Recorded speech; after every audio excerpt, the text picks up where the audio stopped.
চান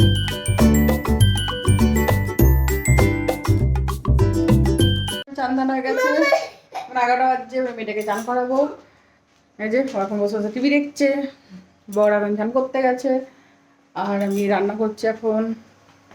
বিছনা টিছনা সব গোছানো হয়ে গেছে, চাদর তুলে দিয়েছি, আজকে চাদর মতো সব কাচলাম। আর আজকে রান্না করছি ডাল, ফুলকপি ভাজা, আলু ভাজা, আর দেখি যদি চিকেন নিয়ে আসে তাহলে চিকেন করবো, নাহলে ডিম করে নেবো।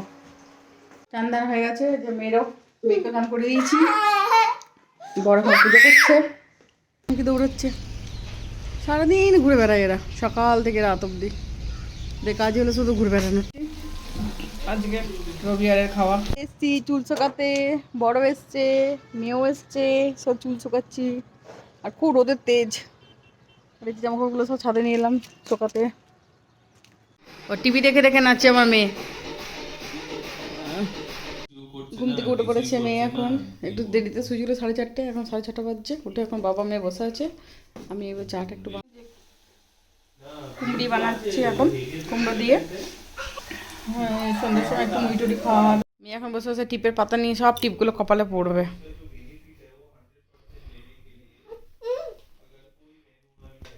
পড়েছো? কপালে পড়ে নিয়েছো টিপ?